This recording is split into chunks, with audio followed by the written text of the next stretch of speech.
Do you ever sneak past a bouncer to sip your first illegal drink in a pub or a club? I say do. Perhaps I should say did, really. We're very few of us at that point now where we have to sneak past bouncers anymore. I love it, don't you? When you go to the Tesco checkout and you've got your bottle of something and it goes beep and it says you have to seek validation.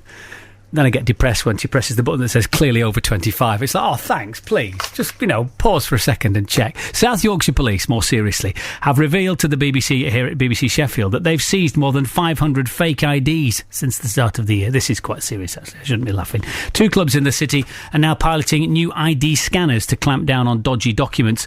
A group of Sheffield teenagers have told us some young adults are actually selling their driving licences to underage kids in exchange for cash. Our reporter Jenny went to chat to the young people who say the situation has got so bad they've made a video which is being sent round local schools. Where's that? I dropped my ID. Oh, well, you're not going to get far without that, are you? Oh, genius. Where did you get yours from, Becky? 40 quid from a girl in college. £40? How would you use that in Leeds? It's worth it though, isn't it? Yeah, tons of time. You're lying. You never go out in Leeds. I'm Jess, young advisor, and I played Katie in the film, which is like the main character. I'm Harris, I'm a young advisor, and my character was one of the extras. I'm Inda, I'm a young advisor. My character, which seems like an extra in background. Is this your driving licence? Yeah, of course it is. Are you sure? I'm positive. It doesn't look like you. You don't look 20. We sat down and thought about problems in Sheffield, and we realised that one of the big problems is fake ID. We thought there's a lot of young people that are putting themselves in that vulnerable position, like going out at night, using someone else's ID and not knowing about the consequences.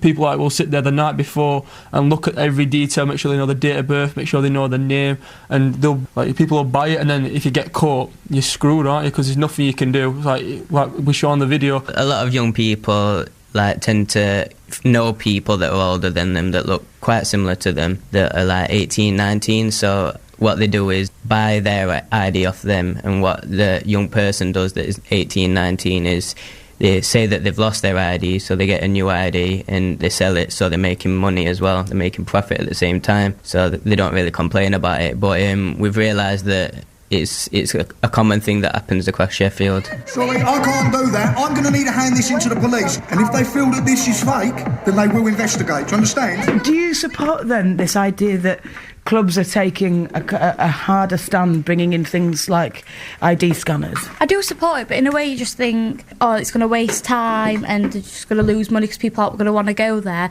But it is a good thing that they are doing, because if they aren't doing that, then young people are going to be in danger and things like this are going to happen. They could end up in prison, they could end up with all the consequences that come off this.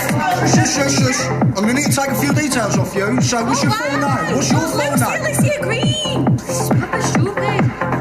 Okay, I'm going to have to confiscate this ID off you, Lucy. Have you seen it where people have tried to get hold of fake stuff? I've seen it where people put it on Facebook, put it on Twitter. Has anyone got an ID that I can borrow for tonight? When I'm going past West Street at night and just going down to one friend's house or a party or something like that, you tend to see a lot of people stood outside trying it with bouncers, especially girls as well. You get girls that you can tell they're quite young and they're not old enough to be going downtown, and you see them when they do get in, it puts them in a difficult position if something happens, because they can't really handle it. And I think that certain things need to be changed. Sorry, you're going to need to take this slip and call that number on there if you want to get your ID back. Could you please leave the queue in the Our main focus was to put out this fake ID film to raise awareness for young people, because they don't realise that you can get a criminal record for it, you can get jailed for it, and you can get fined for it as well.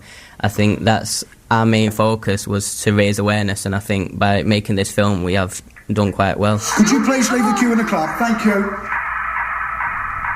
So Jenny Ells reporting, raising awareness for, I suspect, the likes of me, or maybe you if it's kids or grandkids. Back in the day, of course, you and I just got served if we looked 18. It's a more severe thing now, and they treat it more seriously, and quite rightly so. So if the fake ID market is booming as people suggest, you might want to make sure that those of yours who've got IDs aren't doing things with them that they shouldn't, and you might want to make sure that those who shouldn't have an ID that says they're 18 haven't got one.